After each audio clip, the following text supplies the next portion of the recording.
Grabación. Muy bien, mis queridos hermanos, paz a ustedes, buenas tardes. Vamos a orar para que Dios nos ayude con la clase de hoy. Cierren sus ojos, vamos a orar.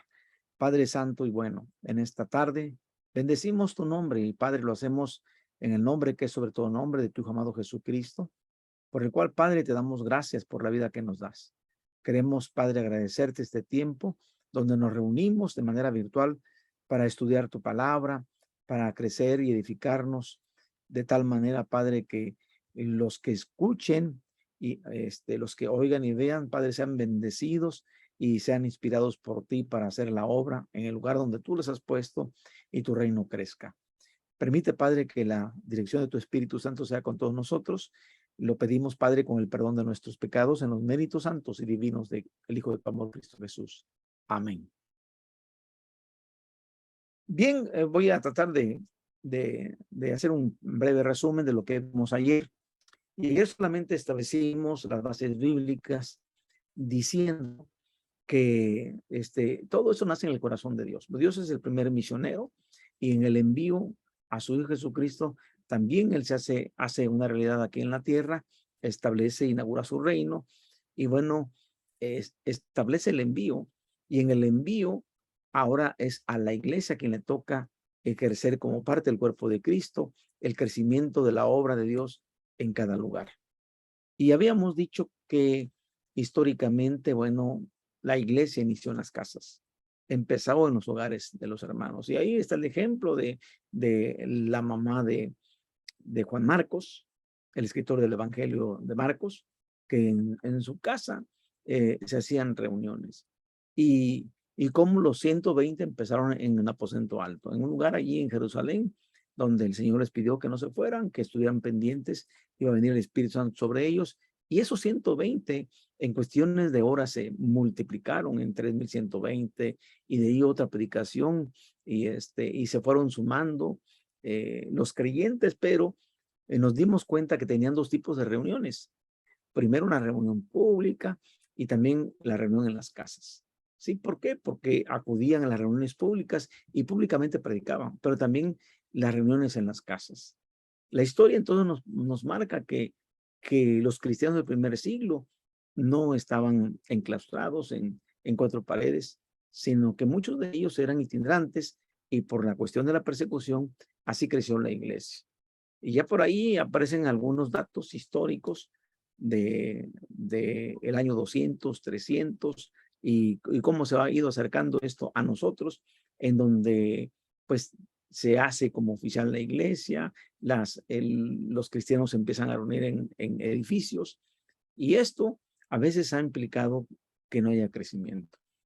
Pero miramos en esta etapa ya de la modernidad como grandes predicadores, como John Wesley, hizo lo de círculos santos o grupos pequeños y que también hubo un crecimiento.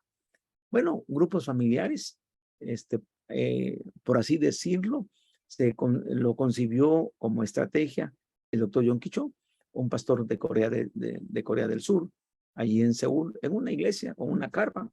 Empezó con pocos miembros, pero sus varones nunca le dieron el respaldo, enfermó, quedó prácticamente inhabilitado, echó mano de las mujeres hicieron el crecimiento ahí en Corea y prácticamente hubo una explosión demográfica de la fe que es en Cristo. Y bueno, la Iglesia de Dios en México, en los años 90, adquirimos, aceptamos y adoptamos este tipo de estrategia que se llama grupos familiares y en algunos otros lugares le llaman células. Así que cuando hablamos de grupos familiares, hemos aprendido que, bueno, es un grupo pequeño que se compone de 5 bautizados a 7 bautizados. Y estos 5 bautizados traen otros 5, y estos 7 traen otros 7, y entonces se dice que el grupo es de 5 hasta 14. Hasta 14. Cuando estos se multiplican, y entonces ya son 28 los miembros, se dividen en 2 grupos. Pero para esto, para que se implante en los grupos familiares, hay un ciclo de vida, como una célula, y empieza con un periodo de implantación. Y en este periodo de implantación, ya miramos que hay un trabajo previo que hace el pastor de, de buscar líderes, capacitar líderes, buscar geográficamente el lugar donde van a estar los grupos familiares, este, hacer un culto especial para eh, consagrar líderes y para buscar grupos familiares. También miramos que esta parte de implantación es solamente el lugar geográfico donde va a estar, quienes lo van a desarrollar, y luego viene en la segunda etapa, que es la etapa de consolidar. Y consolidar ya tiene que ver con que ya se empiece el grupo familiar en el hogar del anfitrión, en el día y la hora, y tiene un montón de requisitos, donde ya hay una predicación pública, donde ya hay invitación, donde ya hay un día de reunión, etcétera. Y la parte de maduración es cuando ya empiezan a tener los primeros frutos, cuando ya las personas deciden bautizarse y el grupo ya está madurando, ya está creando frutos, donde ya 5 bautizados se convierten en otros 5 bautizados, donde ya 7 bautizados ya se convierten en otros 7 más. Y entonces el grupo ya empieza a madurar, y los grupos familiares, desde luego que se van a ir bautizando de acuerdo como van madurando la fruta. No podemos nosotros esperar que todas las frutas maduren al mismo tiempo. Incluso en una familia, a veces decide primero algún miembro de la familia bautizarse, y después los demás miembros lo hacen, y lo van haciendo de manera paulatina, y luego viendo el testimonio del que se bautiza, el cambio, la transformación que Dios opera en la vida de él, hace que también los demás empiecen a tener fruto, empezar a madurar. Así que luego, ya que el grupo ha madurado, viene la parte de la reproducción, donde ya se han multiplicado, y entonces hay que empezar otra vez la etapa de implantación, pero ahora teniendo dos grupos. Bien, dicho esto, entonces hemos visto, o sea, a grosso modo, que los grupos familiares operan en 5 áreas de la misión. Y estas 5 áreas de la misión son adoración, son edificación, son evangelización, es servicio, y en el centro comunión. 5 áreas de la misión que están implícitas en la primera iglesia, la iglesia del primer siglo, en Hechos capítulo 2, verso 42 al 47. Allí están las 5 áreas en esos versículos, de cómo ellos se multiplicaron a través de que era una iglesia que alababa, que adoraba, una iglesia que servía, se repartían los bienes, se buscaba que no hubiera pobres, donde ellos se edificaban en la palabra de los apóstoles, y donde ellos procuraban testificar a otros porque los veían como eran. Y entonces estaban las 5 áreas trabajando ahí en esta iglesia del primer siglo. Así que en nuestras congregaciones debemos poner en práctica las 5 áreas de la misión en la iglesia. Y esto en cascada va a ir a los grupos familiares. Si en nuestra iglesia trabajamos en base a dones y ministerios, nuestra iglesia va a producir, y el pastor no va a sentir tanta la carga pesada, porque va a darse cuenta que en la iglesia va a tener un sinnúmero de líderes, y a los cuales los va a poner de acuerdo al lugar de operación, de acuerdo a los dones que Dios está dando a través del Espíritu Santo. Muy bien, voy a poner la primera presentación para la clase de hoy. Permítanme, por favor.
Muy bien, estamos diciendo hace un momento que vamos a revisar esta parte de Hechos 2, 42 a 47, una iglesia que cumple la misión.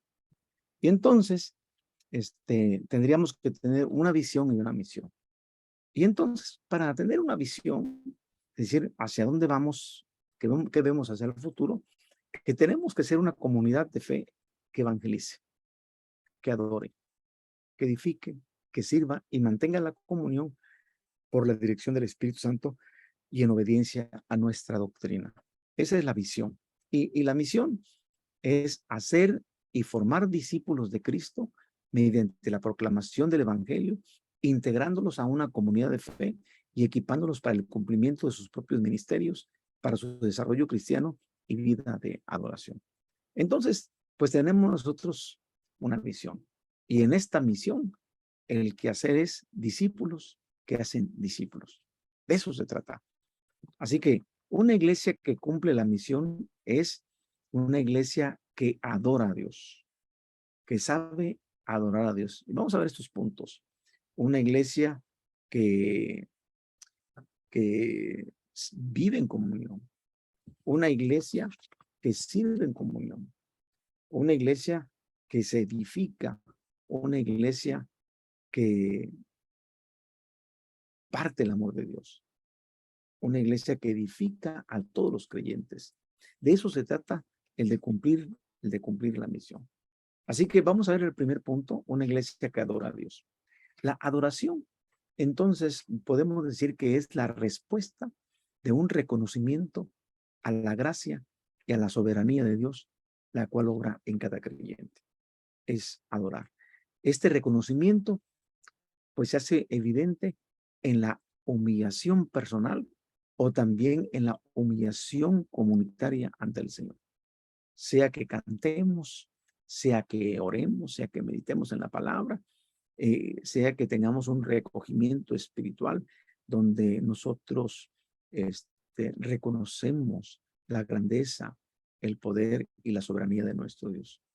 La adoración se va a convertir en un estilo de vida. El adorador es el adorador no solamente del templo, es el adorador que está en su casa, que está en el taller, que está en la escuela, que está en su centro de trabajo. Es alguien que todo el tiempo sabe que su vida es para adorar a Dios, que fue hecho para adorar a Dios. Es decir, donde él expresa con sus pensamientos y con sus sentimientos y con sus acciones la forma de adorar a Dios. Es alguien que adora en espíritu y en verdad. Recuerden que tales adoradores busca a Dios que le adoren. Esos que le adoran en espíritu y en verdad. Una iglesia que edifica a los creyentes es en la parte de imperativa de ir a ser discípulos, porque esa es la parte de la gran comisión, de la orden, del mandato de ir a ser discípulos. Consiste entonces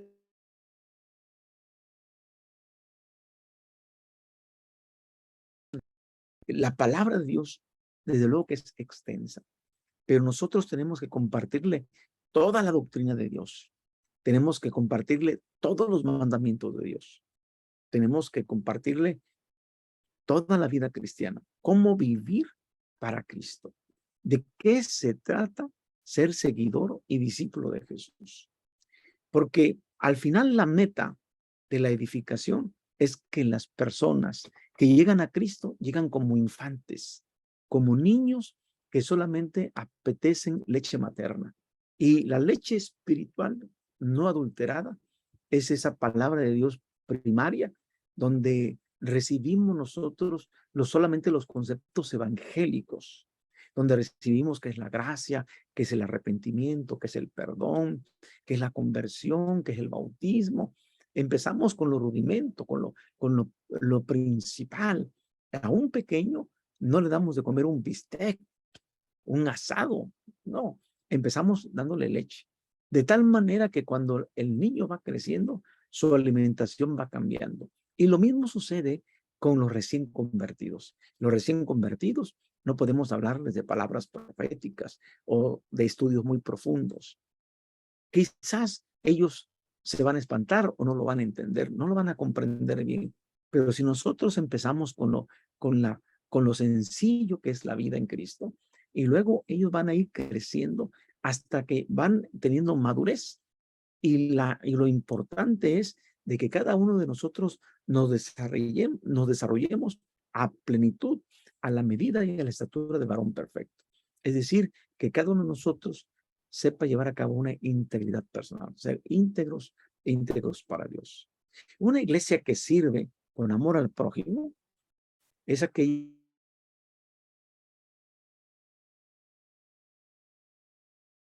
que es natural de favor al que está cerca de nosotros. En el Evangelio de Juan, capítulo 13, el Señor Jesús ahí da una muestra significativa de servicio, donde los discípulos sabían que aquella persona que lavaba los pies eran los siervos. Y Pedro se opuso a que se le lavasen los pies. Y entonces Jesús le dijo, no vas a tener parte conmigo en el reino. Pero entonces él dijo, Señor, lávame la cabeza, lávame todo. Dice, no, no, no, ya están limpios todos, solamente necesito lavar los pies. El Señor Jesús fue ese ejemplo de amor y la responsabilidad por los demás. Sobre todo, siempre buscó atender las causas más de los más débiles y de los más pobres.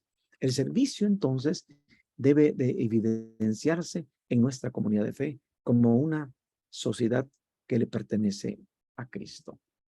Y una iglesia que testifica el amor de Dios en cuanto a la evangelización es de que nosotros debemos ser carismáticos, proclamadores de las nuevas del reino de Dios.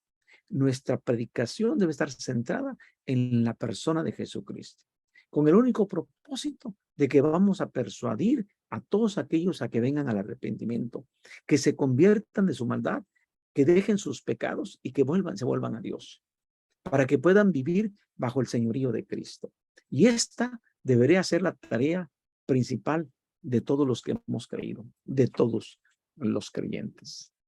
Una iglesia que vive en comunión, esta la hace tener un sello que la distingue, porque las relaciones interpersonales, las relaciones de fraternidad entre todos los creyentes, hacen de esto una verdadera comunidad de fe.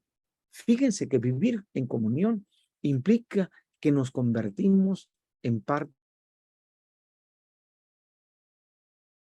de nosotros y como es el Padre de nosotros, nos convertimos hermanos unos a otros. Y entonces, en esta parte de la familia de Dios, nos convertimos en una familia incluyente. ¿Qué quiere decir esto? Que cobijamos a todas las personas que reconocen su necesidad de querer tener a Dios. Vivir en comunión es mucho más que reuniones de convivencia, mucho más que asados o reuniones de mate o reuniones de café. Es tratar de vivir la vida juntos con relaciones personales muy íntimas. Es decir, que nosotros hacemos raíces profundas con nuevas amistades. Así que el proceso de discipulado implica en consagrarse a Cristo, implica en crecer en Cristo, implica en servir a Cristo, implica en testificar a Cristo y también implica en pertenecer al cuerpo de Cristo. Esto están aquí significativamente las 5 áreas para el proceso del discipulado. Así que nuestra misión, queridos alumnos, es hacer discípulos. Los, los esfuerzos que se tengan que hacer en los grupos familiares, para los líderes, para los anfitriones, deben saber que deben estar enfocados en cumplir la misión de hacer discípulos. En decir que somos discípulos y que vamos a traer a otros discípulos. Discípulos que hacen discípulos. Así que cada persona, cada creyente se convierte en un discípulo de Jesucristo. Y para esto debe pasar por el siguiente proceso. Y habíamos dicho que el primero era la consagración a Cristo, consagrarse a Cristo, dedicar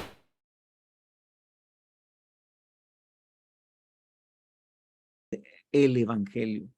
Y cuando las personas no creyentes reciben el evangelio, lo primero que hacen es le entregan su vida al Señor, le entregan su corazón al Señor. Le dicen, Señor, ven y toma el trono de mi corazón. Y esta persona se ve en la necesidad de que su fe privada se convierta en una fe pública. Se bautiza y entonces forma parte de la iglesia de Dios, en cualquier parte del mundo, en cualquier lugar. Es parte de la iglesia de Dios. Pero esta persona nueva que ha llegado y que ya dedica su vida a Dios, que se consagra a Dios, por naturaleza principal debe crecer. Es decir, ahí se plantó la semilla del evangelio y esta va a otorgar un verdadero crecimiento, crecer en Cristo. Porque ya una vez que estas personas que han creído en Cristo se integran a nuestra comunidad de fe, son parte ya de nuestra iglesia y nosotros tenemos que procurar que comience su crecimiento cristiano. Nosotros somos responsables para que todos ellos lleguen a una madurez en Cristo y tienen que moldear su carácter al carácter de Cristo. Algo muy importante que aquí notamos es de que nosotros cuando nacemos, nacemos con nuestro propio fenotipo y nuestro propio genotipo. Es decir, nuestros genes nos proporcionan estas cosas que nos hacen diferentes. Color de pelo, color de piel, color de ojos, nuestra sexualidad, ¿verdad? Ya sea que seamos masculino o femenino, pero tenemos un fenotipo y un genotipo. Y con esto también viene una carga personal donde cada uno tiene su propio carácter. Y cada uno, aún en la familia,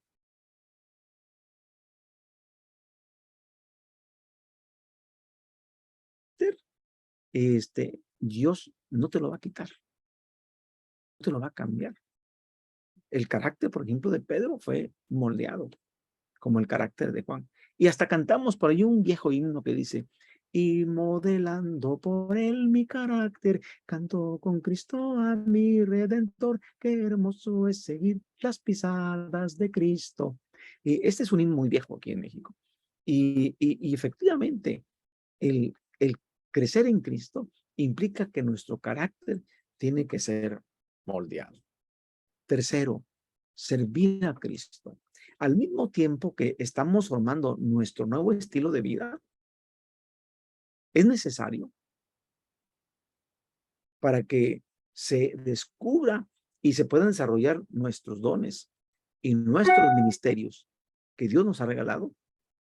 Aquí va a servir mucho que dentro de nuestra congregación de fe, como lo hacía la comunidad antigua, podemos nosotros desarrollar. Y el pastor debe de ayudar a los hermanos nuevos a que vayan acercándose a las áreas de trabajo de la iglesia de acuerdo a sus dones y de acuerdo a sus ministerios.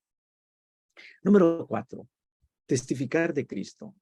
Estos nuevos creyentes, estos nuevos discípulos de Cristo, es bien importante, como ya lo hemos visto en lecciones anteriores, como la samaritana, como el endemoniado gadareno, que luego que se convirtieron, fueron y testificaron del Señor. No esperaron 1 año, 2 años, 3 años, sino que luego testificaron. Así que el discípulo de Cristo testifica a los no creyentes el mensaje que él recibió del Evangelio y comparte con otras personas la bendición de su salvación. Y la nueva vida que tiene en Cristo le va a servir para que asuma su compromiso en ese envío de ser un anunciante de las buenas nuevas a todos los que viven alrededor de él. Y número 5, pertenecer al cuerpo de Cristo.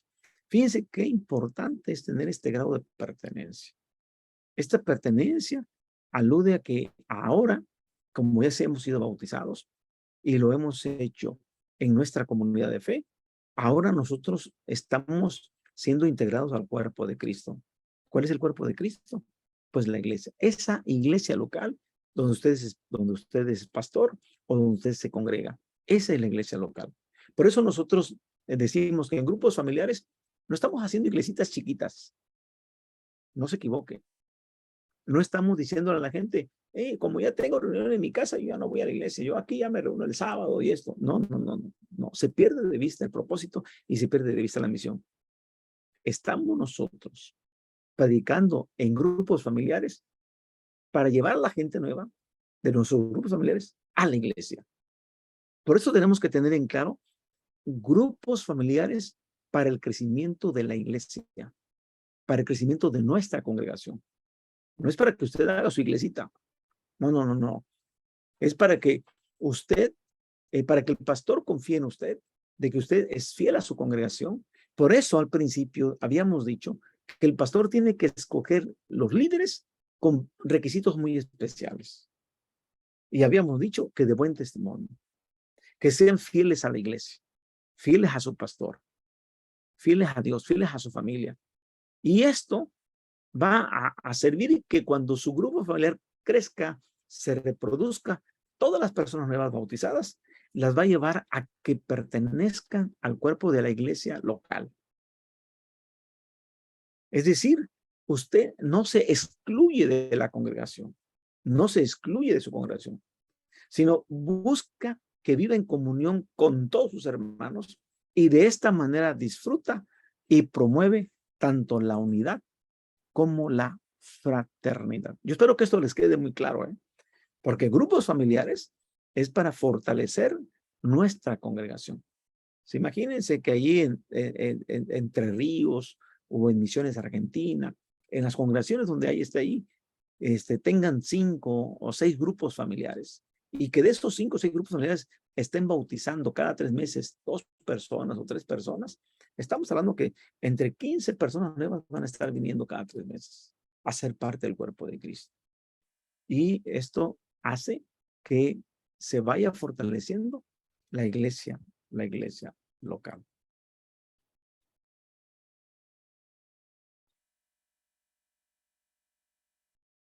Muy bien. Hasta aquí no tienen dudas, hermanos. ¿Vamos bien?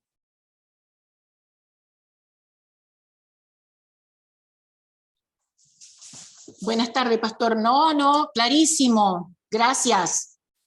Muy bien. Voy a poner la siguiente presentación. Bueno.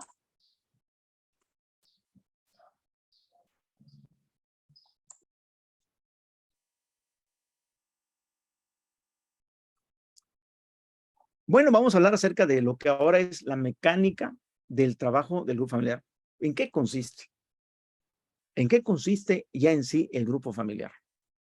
Es decir, vamos a ver aquí 2 cosas, 2 pilares que le vamos a llamar pilares clave para que funcione el sistema de grupos familiares.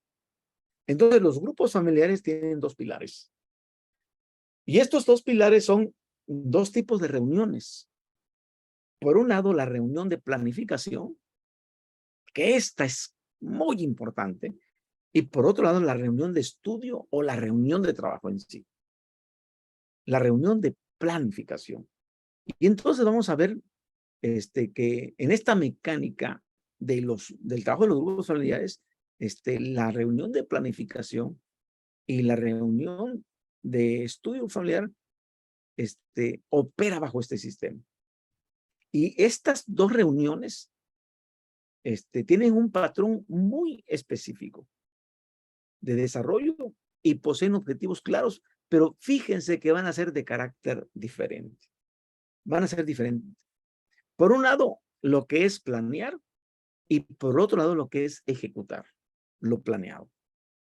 Quiere decir entonces que cuando hablamos de reunión de planificación del grupo familiar, la reunión de planificación va a tener 2 propósitos importantes. El primero, evaluar la reunión anterior.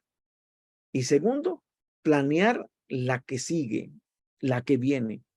Y entonces en la primera parte, que es evaluar la reunión anterior, es decir, nos reunimos en la iglesia y decimos, ¿cómo nos fue la reunión del jueves? ¿Cómo nos fue en el grupo familiar? Cada uno de los asignados al grupo familiar cumplió con su tarea. Cumplió con su tarea el de adoración, cumplió con su tarea el de servicio, cumplió. Vamos a evaluar el trabajo de todos los que participamos en el grupo. Y la evaluación es para mejorar. Es decir, es una crítica constructiva.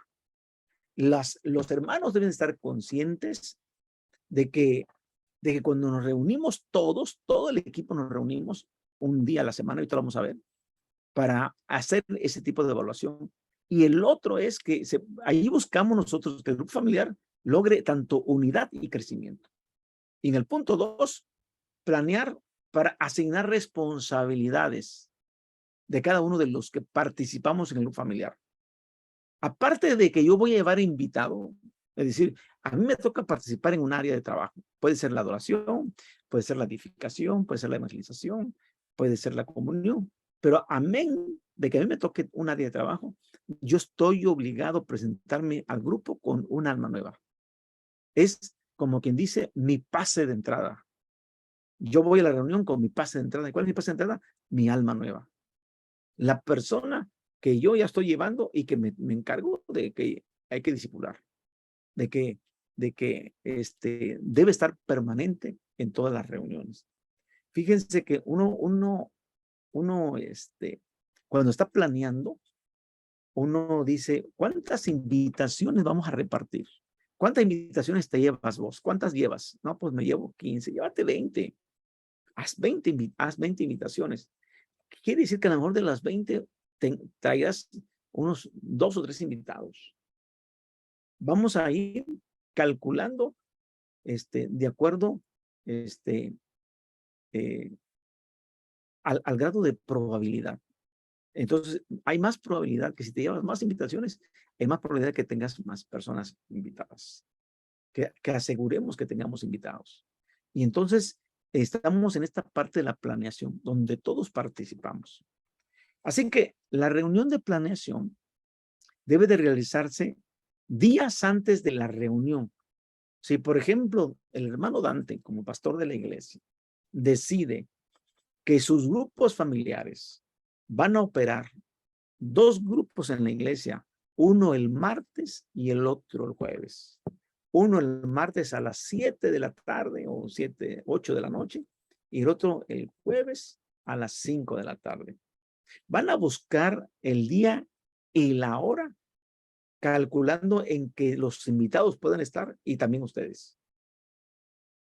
Si ustedes saben que allí el horario de trabajo es de que todos los de oficinas, la gente del campo, la gente que tiene sus negocios, sus tiendas, cierran a tal hora, entonces busquen un horario en que todas las gentes puedan. Pero esta reunión de planeación se hace en la iglesia o en la casa de alguno de ustedes para planear el día de estudio. Recuerden que si hacemos una mala planeación, tendremos un resultado deficiente. Si somos malos planeadores, seguramente vamos a tener malos resultados. No podemos agarrar una avioneta y viajar 50 kilómetros con un tanque que le hemos proporcionado para un viaje de 20 kilómetros. Nos vamos a quedar sin combustible a mitad de camino. No vamos a llegar al destino porque no planeamos. Todos los vuelos realizan lo que se llama un plan de vuelo, donde indican de qué punto a qué punto van, si van a tener escalas de vuelo y si van a tener el combustible necesario. Y van a checar cómo está el clima. Van a ver todos los pormenores del viaje. No crean que les autorizan los planes de vuelo nada más porque sí.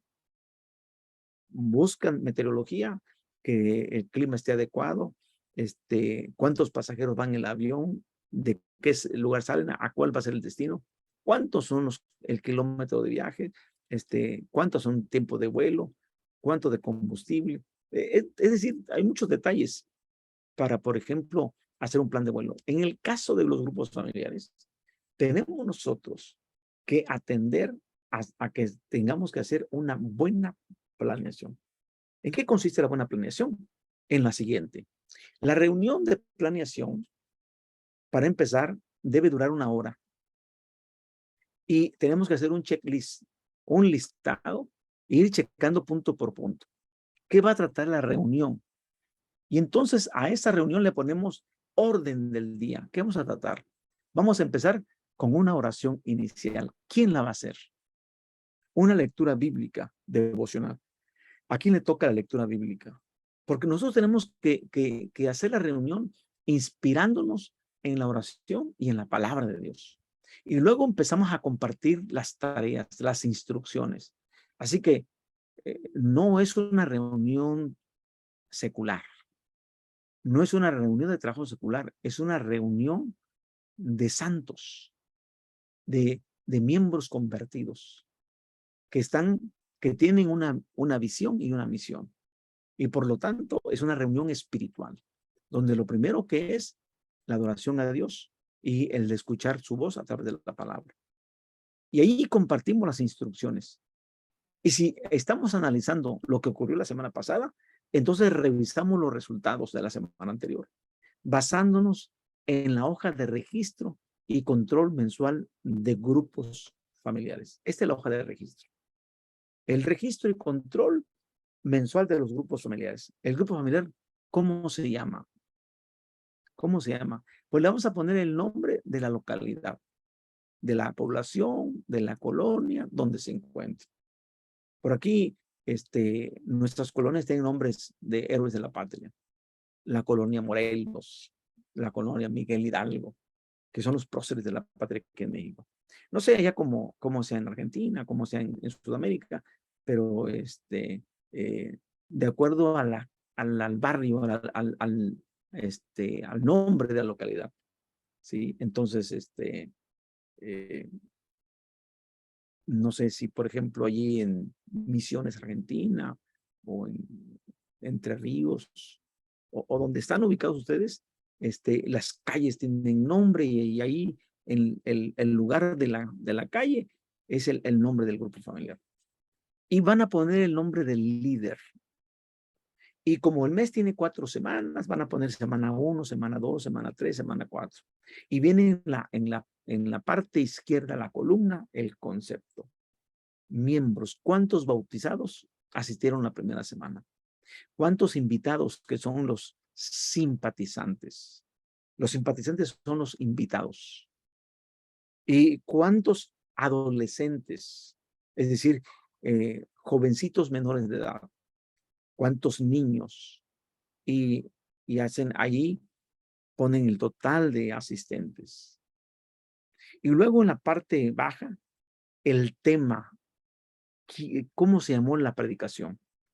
Entonces, los grupos familiares, hay un cuaderno de lecciones de grupos familiares y ahí vienen los títulos. ¿Quién fue el expositor?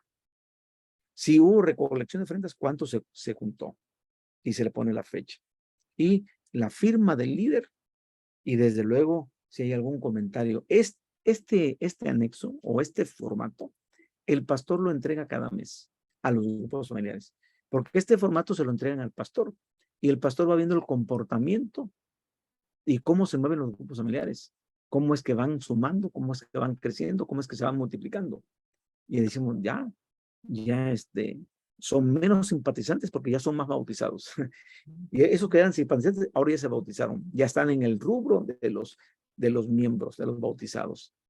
Y quiere decir que, bueno, que ya la distancia, la brecha, se ha ido acortando entre simpatizantes y miembros, porque estos que eran simpatizantes se están bautizando. Y entonces, esto es la parte que estamos viendo de revisar los resultados semana con semana con este anexo número 1. La planificación de la siguiente reunión del grupo familiar es muy importante, porque también tenemos que visualizar en atender las necesidades de los hermanos. Fíjense que la señora Carmen nos avisó que su esposo perdió el trabajo y esa semana se quedó sin trabajo. Entonces, estamos teniendo una necesidad con un miembro y vamos a ponernos de acuerdo, hermanos, será bueno que llevemos una canasta de víveres, de comida enlatada, no perecedera, para llevarle una despensa a la señora Carmen, porque su esposo se quedó esta semana sin trabajo. Estamos viendo las necesidades del grupo y nosotros ahí asignamos tareas para la próxima reunión en el grupo familiar y damos las noticias, los anuncios que tienen que ser noticias pastorales. Le pedimos al pastor, hermano pastor, ¿Hay algún anuncio que se tenga que hacer en el grupo familiar? Por ejemplo, le decimos al grupo familiar, hermanos, ¿qué creen? Que la fecha de la cena del Señor es para tal, va a ser para tal fecha. Y es necesario que todos los que pertenecemos al grupo familiar estemos en la cena del Señor. E invitamos a las personas nuevas que vienen al grupo familiar para que nos acompañen al culto. Va a haber bautizos, va a haber una actividad especial en la iglesia, alguna campaña, damos esos anuncios. Y al final terminamos con la oración final. Ahora vamos al segundo punto. ¿Se acuerdan que hemos dicho que son 2 reuniones? Por un lado, tenemos nosotros, que es la reunión de planificación, de planeación, y por otro lado, la reunión de estudio del grupo familiar. Aquí entonces, lo que ya planeamos, aquí es que ya lo vamos a ejecutar. En la reunión del grupo familiar es la cosecha de lo que se planificó. La reunión entonces del grupo familiar debe durar entre 1 hora y 1 hora y media, considerando todas las áreas. Al final del grupo familiar terminamos con una comida, con una merienda, con una cena, ¿no? Como le llamen allá, y damos ahí algún aperitivo, un refresco, un agua de fruta, unos bocadillos, unos sándwiches, lo que se disponga en el grupo familiar que se va a dar para terminar con la convivencia. Así que se debe tener cuidado de que esta reunión no se convierta en un culto familiar o en un culto del hogar. No es un culto del hogar, o sea, puede tener sus cultos del hogar, como yo aquí en la casa los tenemos, culto del hogar, culto de oración en la casa, que aquí solamente mi esposa, mis hijos, mi mamá, nos reunimos para hacer este tipo de reuniones. Pero el grupo familiar es, traemos invitados a nuestra casa. Son gente que vienen, son hermanos que traen a sus familiares y amigos, somos nosotros que traemos a familiares y amigos a la reunión. Así que esta reunión de estudio tiene como objetivo que nuestros vecinos conozcan a Cristo en medio de un ambiente familiar. De eso se trata. Y bueno, aquí tienen en la imagen, en la foto de nuestra casa, aquí en Acapulco, y y algunos de los que están aquí son primos de nosotros, amigos de nosotros, amigos de los hermanos de la iglesia que llevaron invitados. Y prácticamente, las personas que vienen por primera vez, las tratamos de que ellas se sientan en comodidad. La reunión es diferente a lo que es un culto de iglesia. Nosotros a veces cometemos el error de que los cultos de grupo familiar los queremos hacer como el formato de la iglesia. No es el formato de la iglesia. Es diferente el formato. Es decir, no se debe trasladar el culto de la iglesia a las casas. Si estamos acostumbrados a una liturgia, a una manera de hacer el culto en la iglesia, este no es el caso. No estamos llevando el culto de la iglesia a las casas. No, no. Por lo tanto, omitimos muchas palabras que para nosotros son, como cristianos, son parte de nuestro lenguaje. Para la gente nueva, no. Hosana, gloria a Dios, aleluya. Sí, la gente que es Hosana, que es aleluya. Palabras, que para nosotros tienen sentido. Para la gente nueva del mundo no tiene sentido. Entonces, buscamos nosotros no trasladar el culto de la iglesia a las casas. El evangelio debe presentarse a los no creyentes de una manera práctica, mostrando cómo se vive en Cristo. Por eso, hay que evitar poner las sillas una detrás de otra como si fuera la iglesia, donde tú tienes un púlpito o un atril y enfrente están las bancas o las sillas así. No. Nosotros tenemos que procurar conservar en lo posible el orden natural de nuestro mobiliario en nuestra casa, como está nuestra sala.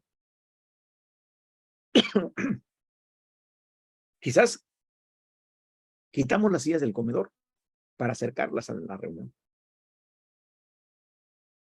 Pero no están una así atrás de otra. Si observan que es un círculo que está ahí, si observan la imagen, es un círculo donde la gente busca, estamos pegaditos.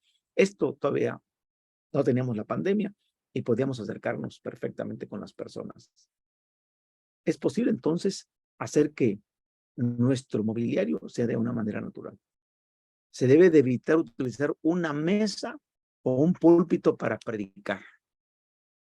El que va a compartir la palabra debe estar cerca de las personas. Y hoy estoy predicando sentado con ellos. No estoy puesto de pie y disertando el sermón. No, yo estoy ahí charlando, compartiendo el mensaje. Mis hijos están ayudándoles a encontrar los textos, están listos con las Biblias para buscarle la palabra a las personas, estar cerca, no separado de los invitados. ¿En qué consiste el programa entonces? El programa del grupo familiar empieza con la bienvenida. Y quiero que ustedes observen en este primer punto, es muy importante. La bienvenida la hace el dueño de la casa, el anfitrión. Pero esta bienvenida, hermanos, es de forma personalizada. Personalizada. No es como en la iglesia. En la iglesia, todos los que estamos al frente del púlpito, díganme si no, saludan de manera impersonal. Impersonal. Nos paramos en el púlpito y decimos, amados hermanos en Cristo, la paz sea con todos. Por favor, siéntense. Es una salud impersonal. Nunca escuché mi nombre. Yo me llamo Ricardo, yo me llamo Ricardo. Porque en el templo somos tantos que no vamos a saludar de manera personal a uno por uno, es bien difícil. Por eso el saludo es impersonal. No sé si me van siguiendo con la idea, pero en el grupo familiar, yo saludo. Recibimos a Dante, bienvenido Mario, bienvenida Esther. Y estamos dándole el nombre y le estamos dando la mano. Sí me doy a entender. El saludo es personal y por lo tanto el casero le dice al secretario, páseme la lista con tiempo de todos los que han llegado, los nombres de los invitados. Y entonces yo estoy pendiente de los que van entrando a la casa y le estoy diciendo al hermano, ¿cómo se llama su invitado? Se llama Emilio. Ah, don Emilio. ¿Y qué más viene? Ah, viene con doña Juanita. Ah, Juanita. Entonces, a la hora de que me toquen las bienvenidas, yo decimos, hermanos, y le damos la cordial bienvenida a Juanita, a Emilio, a Ricardo, a Dante, a Mario, a Esther, y le estamos dando la mano. La bienvenida entonces es personalizada. ¿Sabe lo que significa que las personas escuchen su nombre? ¿Y saben lo que significa que usted vaya y les dé un saludo de manos y le abrace y le diga, bienvenido a esta reunión? Es impactante para ellos, de que ustedes le reconozcan y desde ahí ustedes están ganando confianza. Y ya luego viene la oración inicial, en la que sí invitamos a que el encargado de la adoración, el que está a cargo de esta parte, haga la oración inicial y tengan los 2 o 3 cantos de alabanza y de adoración. Fíjense, 2 o 3 cantos de alabanza. Ya sea que se acompañen con una guitarra, una armónica, un piano, o simplemente con un aparato en Bluetooth instrumental. Es decir, organícese de tal manera de que usted tenga la música y la letra la compartan con las personas. Nosotros siempre decimos, hermanos, aquí, por ejemplo, en la zona de Acapulco, donde estamos, ponemos cantos pegajosos que la gente se los aprende rápido. Estribillos muy pequeños. Solo Dios hace al hombre feliz, solo Dios hace al hombre feliz. La vida es nada, todo se acaba, solo Dios hace al hombre feliz. Y estas pequeñas letritas se repite y se repite y se repite y las personas se lo aprenden rápido. Después conocerán el himnario, conocerán a profundidad más nuestra liturgia, nuestros cantos, pero busquemos estribillos, cantos pequeños que, que ellos puedan aprenderse rápido y que puedan cantar con nosotros, abrir sus labios y adorar a Dios con nosotros. Y ya luego viene el estudio bíblico. Luego viene la presentación de la palabra de Dios, que debe de durar como máximo 20 minutos. Y escuche bien, ¿eh? No es el sermón de la iglesia, no es el formato del templo, donde usted predica y nadie participa. Usted predica y se baja del púlpito y ya. El que entendió, entendió y vámonos. Ya. Aquí no. Aquí usted predica los 20 minutos y hace que participen, sobre todo los nuevos, y usted pregunta, ¿qué le pareció? ¿Qué entendió de esto? ¿Cuál es su opinión y del tema? Y entonces hay una retroalimentación muy cortita con ellos y y es muy interesante. Yo lo hago, fíjense, a nivel presencial y a nivel virtual. Termino a nivel virtual, depongo la exposición y luego les digo, abran sus micrófonos y por favor hagan sus comentarios y hagan las preguntas del tema. Y esto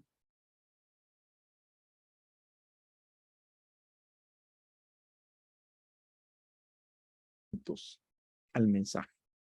¿Y qué es lo que se van a llevar del mensaje? Entonces el estudio bíblico es ese estudio bíblico.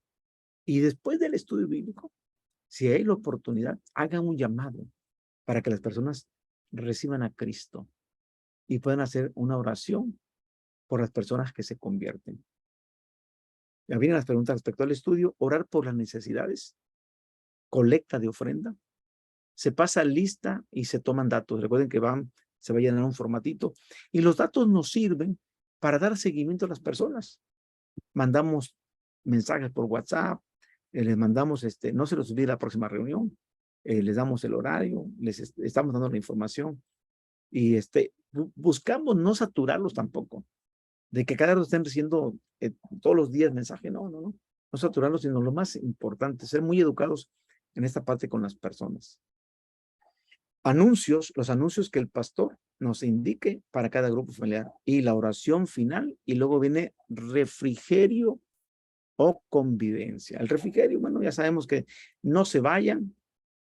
Al finalizar tenemos unas bebidas refrescantes y tenemos unos sándwiches o tenemos una pizza o tenemos algo que compartir y y entonces nos quedamos a convivir un poquito. Y a veces las personas, los hermanos de la iglesia quieren estar más tiempo conviviendo, pero yo siempre les digo, las personas que vienen por primera vez, ustedes pueden levantarse a la hora que gusten, con toda confianza, no nos interrumpen y les agradecemos su visita, porque es que ven que ya nosotros nos seguimos con más tiempo de sobremesa, ellos se quieren ir y no, si tienen otras actividades, respetamos. El tiempo es de hora a hora y media. Por eso es bien importante que empiece a tiempo, a tiempo. Nosotros en nuestro grupo familiar decimos 5 de la tarde a las 5 en punto. Si llegaban 5:10, ya llegaban, ya saben que habíamos empezado, porque tenemos personas nuevas que están poniendo su tiempo y queremos ser respetuosas con su tiempo. Y le decimos, esto termina a tal hora, ¿eh? Y a tal hora terminamos. Y le decimos, ya, después de la convivencia, si usted no se quiere quedar a la convivencia porque tiene otro compromiso, llévese su sándwich, llévese su refresco. Y aquí lo esperamos, pero ya estuvo en el culto. Lo más importante es que ya estuvo en el culto y escuchó la palabra de Dios. Entonces, hay que ser muy conscientes de esta parte con los invitados. Fíjense que a veces los hermanos de la iglesia estamos muy motivados en la convivencia y hacemos sobremesa y pero la gente nueva tiene ya sus ocupaciones y hay que ser muy respetuosos con ellos. Esta sería el programa semanal del pastor, pensando en un pastor de nuestra iglesia que sabe que el sábado es del Señor y el domingo de la señora. Así que el sábado es para el Señor y el domingo pues se lo dedica a la esposa. Le da atención a la familia.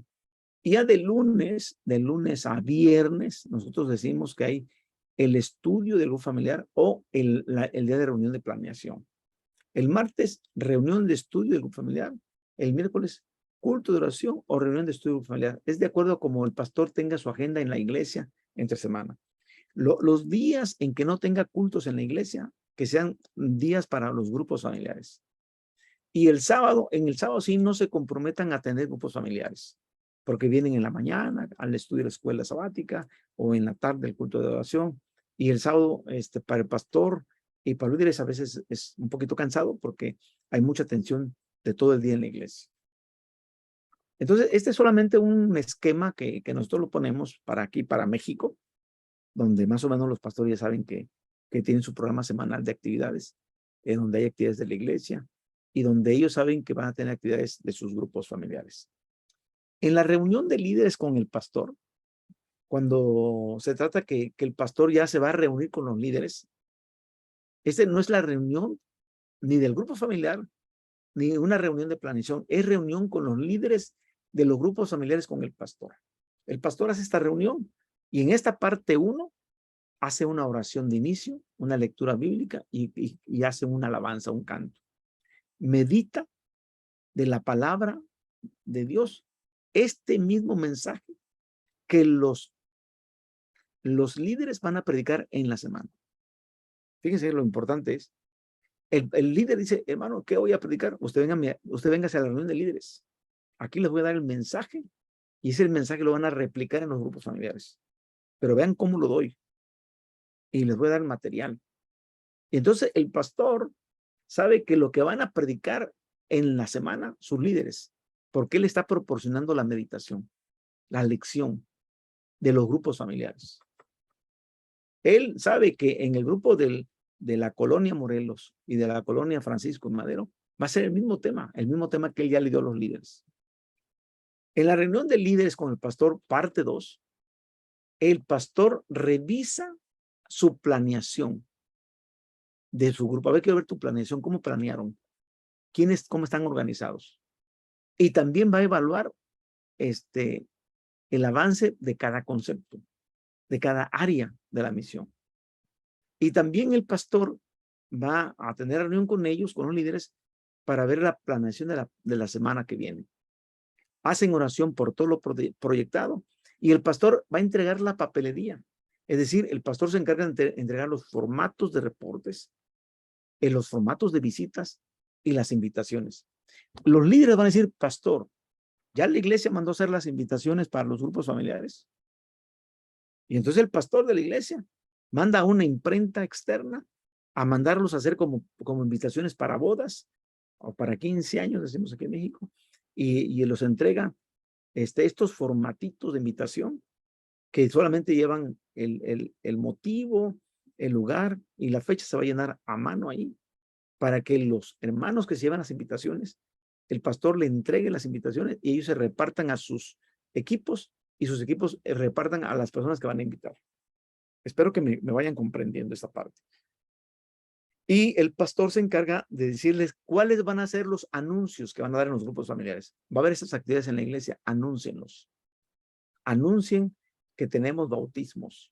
Anuncien que hay un culto especial el sábado fulano de tal, porque es fin de trimestre, porque es un super sábado, no sé, el título que le quieran poner, ¿no?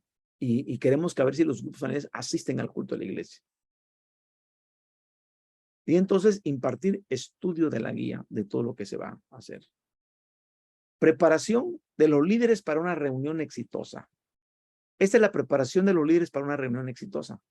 Ya miramos la reunión con el pastor. Esta es la reunión de los líderes para una reunión exitosa. Oración. Se tiene que orar por los miembros del grupo familiar. Se tiene que orar por la unidad y la multiplicación. Se tiene que orar por las conversiones de las personas nuevas.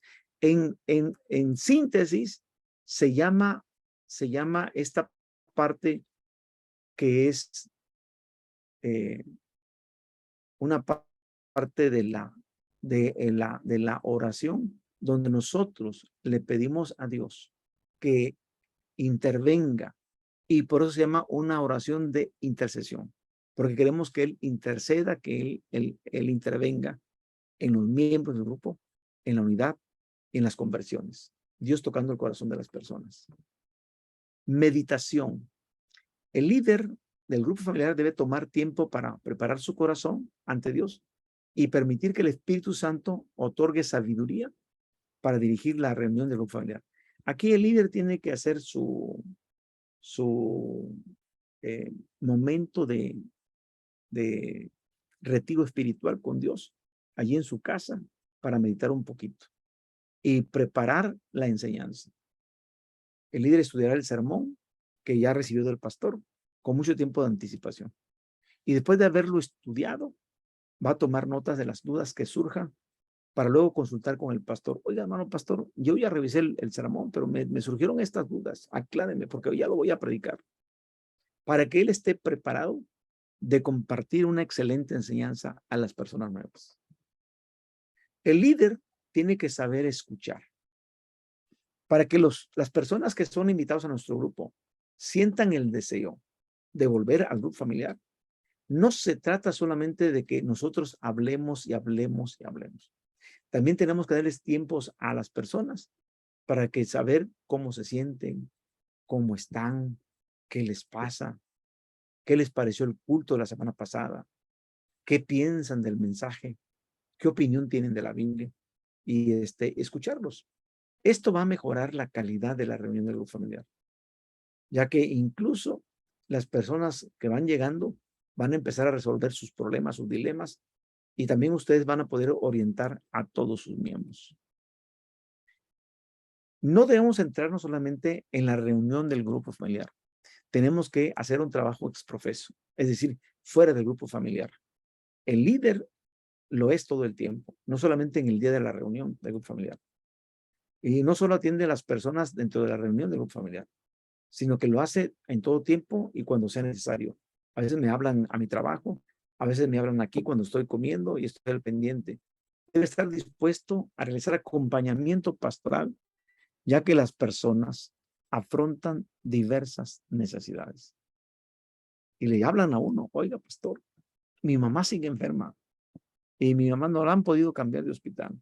Sí, hermana, estoy al pendiente. Mira, ahorita estoy aquí comiendo en casa, pero hable más ratito para que la pueda atender.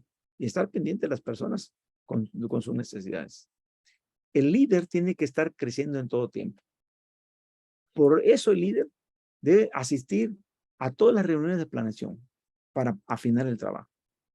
Y debe seguir capacitándose en liderazgo cristiano, en Biblia y en las ciencias auxiliares, lo que es teología, historia bíblica, geografía bíblica, arqueología, todo lo que impliquen las ciencias auxiliares, el líder tiene que estarse capacitando. No debe olvidar que el trabajo de capacitación va a durar para toda la vida. Muy bien, vamos a tomar un receso, hermanos, de 15 minutos o 10 minutos. Por favor. Tomamos un receso. Bueno, perfecto, pastor. Yo me voy a retirar de vuelta, como el martes pasado tengo una reunión, mil disculpas. No se preocupe, hermano. Aquí queda grabado. Sí, después lo miro. Gracias. Que tengan una buena tarde. Muy bien. Abrazos. Bendiciones.